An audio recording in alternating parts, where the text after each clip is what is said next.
In this video, I'm getting off the dock solo and setting sail nearly 500 miles around Cape Hatteras up into the Chesapeake. There's plenty of challenges to get there safely. I had just sailed to the U.S. from the Bahamas, but had to keep heading north to run away from hurricane season. All right, getting moving today. Gonna get off the dock and head, it's around 30 hours or so to Beaufort, North Carolina. That's where I picked this boat up. Gonna spend 4 or 5 days there waiting on weather and then head up onto the Chesapeake. So going solo on this one. It'll be 30 hours, so not a whole lot of sleep happening, but yeah. Anyway, I'm gonna get the boat ready to go and get everything disconnected and we'll get moving. See, I will take the boys for one more little nice walk.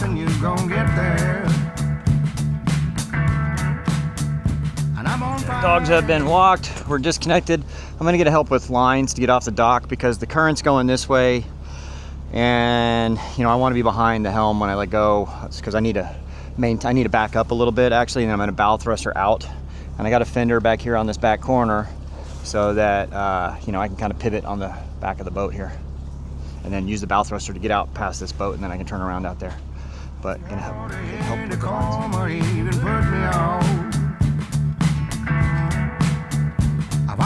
All right, and we are off. 30-ish hours. It is 10:11, so we'll see what happens. From Charleston out to the open ocean is about 8 miles, so it's more than an hour. It didn't take long for the puppy dogs to settle in. Generally, they go right to sleep as soon as the motor starts.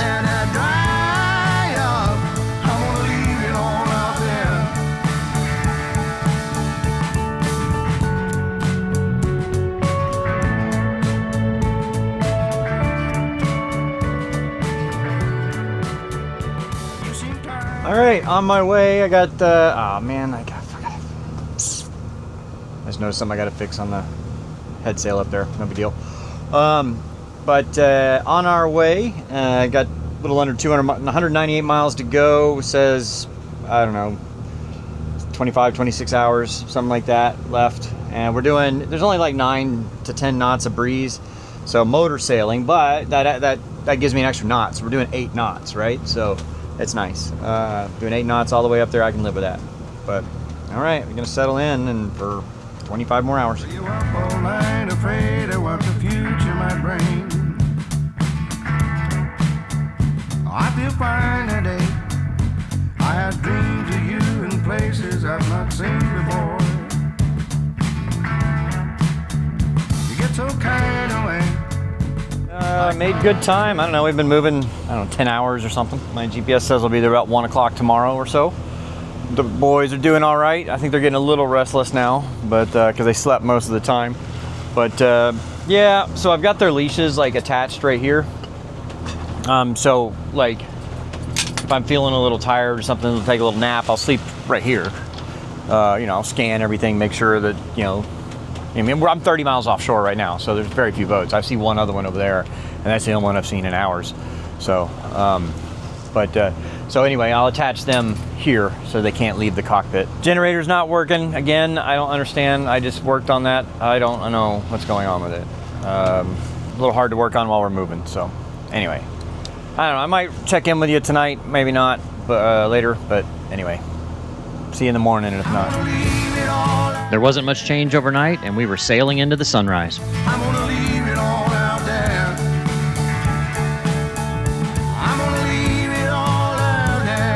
A little after lunchtime, we were sailing into North Carolina and Beaufort. The boys could smell land and were getting excited.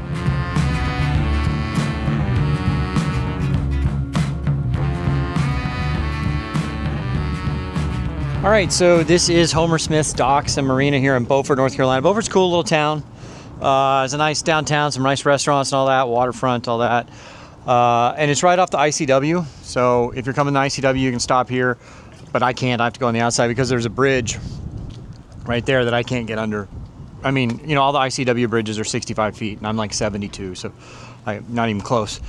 But let me give you a little tour of the marina here. So the docks are all this really nice, these floating docks, and there's this like Brazilian hardwood, they said, that like is really high quality wood. Like, it doesn't splinter or anything, and it's a, you know, it's a really nice wood. So they have floating docks here. Plus they have a bunch of lifts where you can, you know, if you got your like center console or something, you want to do a lot of fishing or whatever, you can pull all those up too. So they do have diesel and gas. You can see the fuel tanks over there, and then they got a lot of nice amenities here that I'll show you. You know, they have an ice maker here too, so they have a shit ton of ice there. So if you need ice, you got it. And then inside here, so then they do have, so they also have a courtesy van, so you can sign it out for an hour or two, something like that. If you need to go grocery shopping or go to West Marine or something, you just sign it out and you can take it to go get what you need.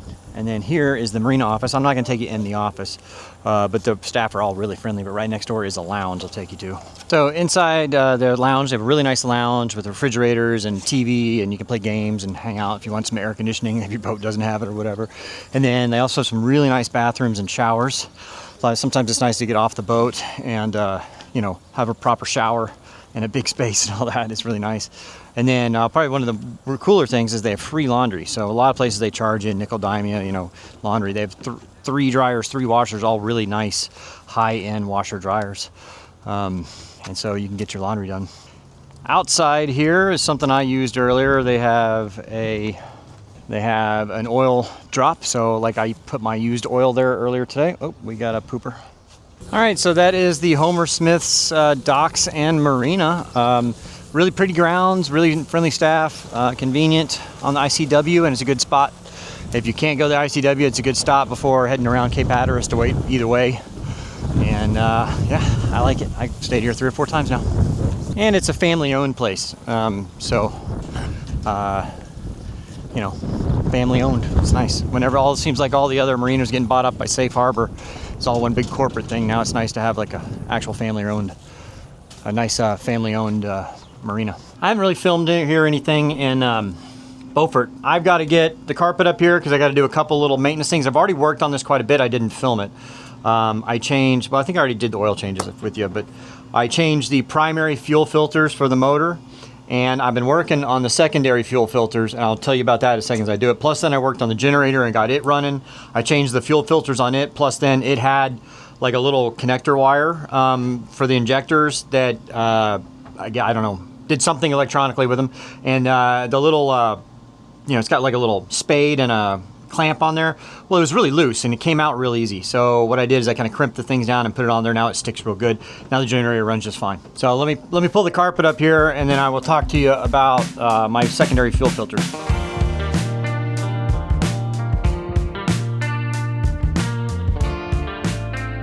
So these are the primary fuel filters right here for the motor.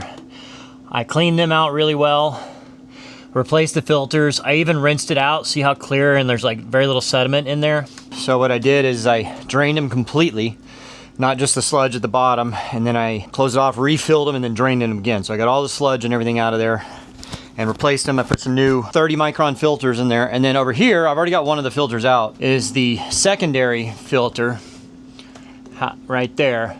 So there's 2, I've already got one out. The problem is that it's kind of an oddball size filter. Like I had a hard time getting filters for it. So the one I pulled out right here is whatever. See, it doesn't even have on there. It's an S3209S. So this is a 2 micron filter, which is way too small. So these filters only come in a 2 micron and a 10. A 10 would be just fine.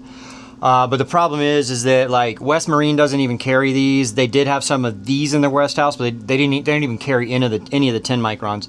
I can order them online, but it's going to take a week to get, which I don't want to be here a week. But so what I did is, so West Marine did have some in their warehouse. It's only the 2 micron, which is too small. I mean, like, that's just overkill. But that's all that was available, so that's all I can do right now. But I think it was like, I went to the fuel dock the other day, and I was leaving the fuel dock. The engine was starting to run just a little rough. I think it sounded like fuel starvation because these other filters have been on there who knows how long, and they're only 2 micron, which is way too small.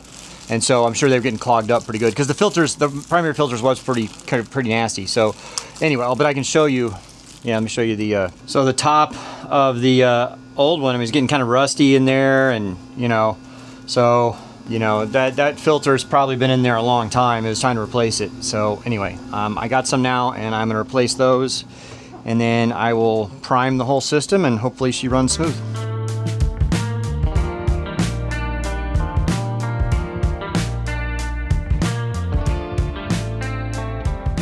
Both of these fuel filters were only about half full of fuel when I pulled them out, which means that I don't think they were getting enough fuel. Like, you know, the suction to pull the fuel in through the filter was too much. I'm gonna hook these up and then I will prime them. There's got little bleed screws up here.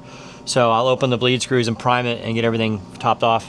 Over here, I have my priming system here. So I select it to prime, which it is, because I was doing it last time. And I turn the pump on. And now it should be pumping fuel, and I should be able to see it pump into the bowls down here. Those should be full up. Now, rather than go up, it's got a remote start panel here, so I just got to pull this guy out.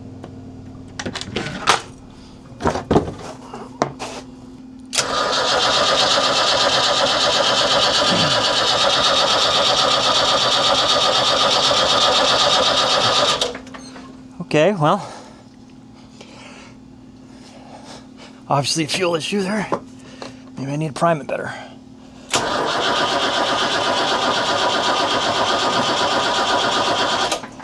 All right, I gotta prime the fuel system a little better, I guess.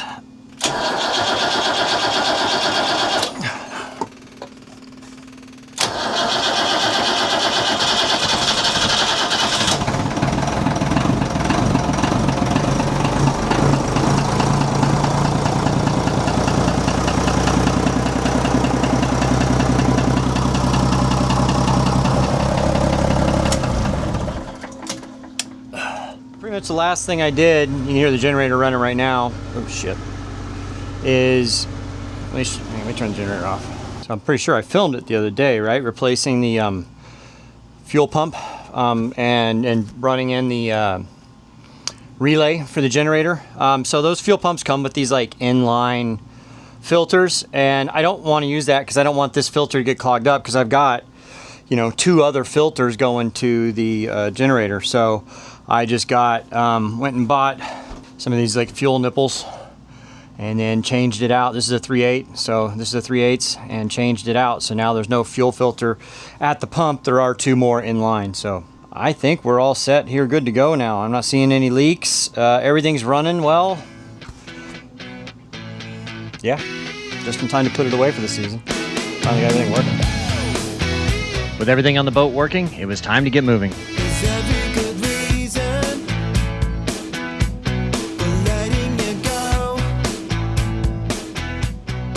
Getting moving today. It's about 30 hours up to Hampton, Virginia, just north of Norfolk. It's light winds. It should be pretty light winds all evening, dropping off to nothing. I might have a little bit of a headwind for a couple hours in the morning, but it shouldn't be too bad. But I'm gonna get off the dock now and we'll get moving.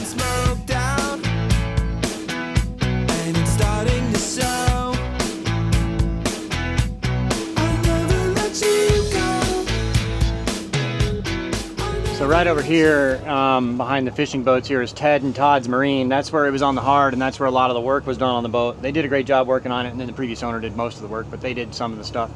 But if you're ever here in Beaufort and need work on your boat, Ted and Todd's Marine. I actually called them about hauling out there and leaving the boat there for the season, because I just have to be north of Morehead City. Morehead City is like 5 miles south of here, or like 2 miles anyway. But they didn't have any space on the hard, and so anyway. So it's about 30 hours, 200 some odd miles to Hampton, Virginia. I got a reservation there for a couple nights at a marina. And then from there, it's only 90 miles up to the Solomons, where I'm going to keep the boat for the summer. I've got a haul out scheduled there in a week. So I'm going to haul it out there, do some more work on it. I'll take it out for one last cruise. Going to go up to New York in it, Block Island, all that. Even though the wind had died down considerably, there was still quite a bit of swell out there.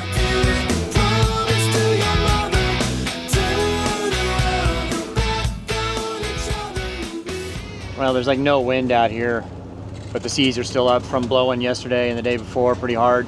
Kind of going into it, beam onto it now for another 20 miles, maybe 10 miles, whatever it is, to get around Cape Lookout. And then I can turn more northeast and be running with the waves. Man, but it's gonna suck for a little while.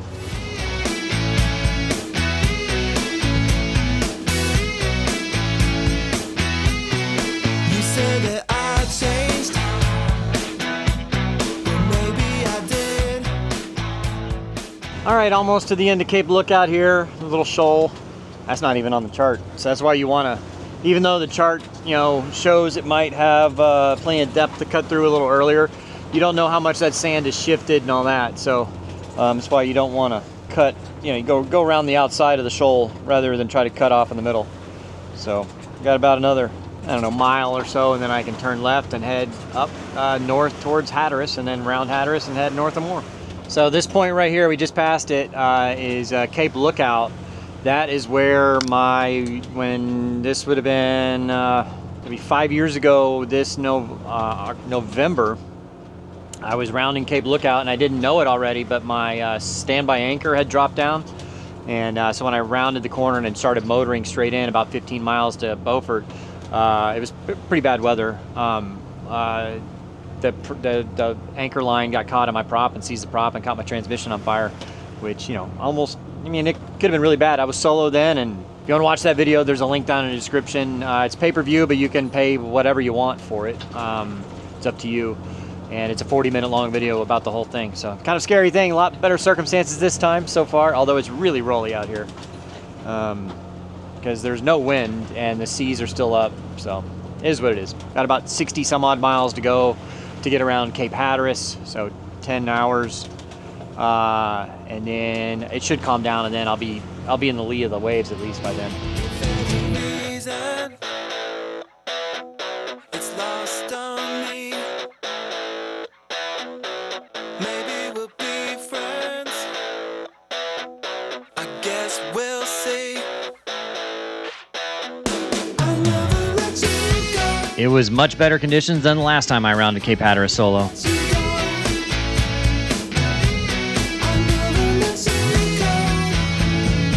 By morning, it was pretty much dead calm.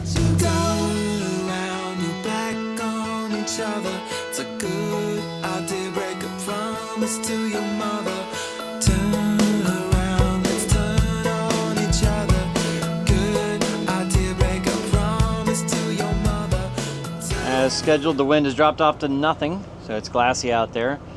The nice thing is that after turning, you know, the corner at Hatteras, you know, I was able to get out of the swell wrapping around, so it's been nice and flat, not too rolly, which has been nice. Dogs have been tied up on their leashes here. We've been napping. You know, I just take 20 minutes and then look around and all that. I don't know, got something like 73 miles to go, 10, 11 hours, and it's 6:45 right now. Maybe 5 in the afternoon by the time we get dark. Closer into Norfolk, the wind picked up enough to sail.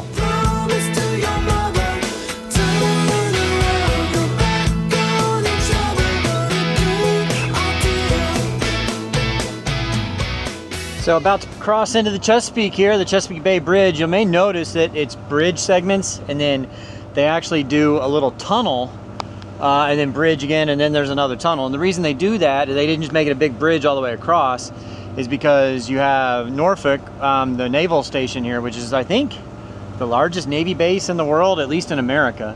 And so you have all our ships coming in out here, the East Coast fleet, right? I mean, anything that's in the Atlantic is coming out of here. And so they didn't want to have a bridge there that somebody could blow up and then keep our boats from getting in and out of the Chesapeake and Norfolk. So that's why they have the tunnel that goes underwater right here.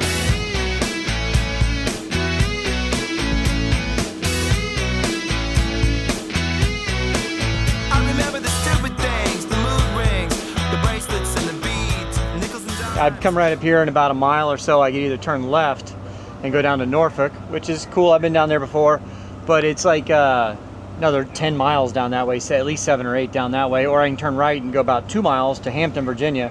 I'm only going to be here 2 nights. If I was going to stay like a week or something, maybe I'll go down to Norfolk, but I'm only going to stay here a couple nights, and then I'm going to head north. So why go, you know, 8 miles south and then I have to come back 8 miles this way and then keep on going? Or I just go 2 miles this way and it's not as much out of the way. So I'm gonna go to Hampton, Virginia, spend a couple nights. It is, at the time of recording this, it's 4th of July, so seen a lot of boaters out there celebrating. I'm just kind of, yeah, been sailing. I'm okay. I got a decent amount of sleep last night, but I could use a nap, but I'll be all right. I'll push through. Well, Overall, I'd say it was a successful sail, and we made it safely to Hampton, Virginia. I still feel you pulsing like sonar from the days and the waves. Thank you so much for watching. Please make sure to click that subscribe button. Say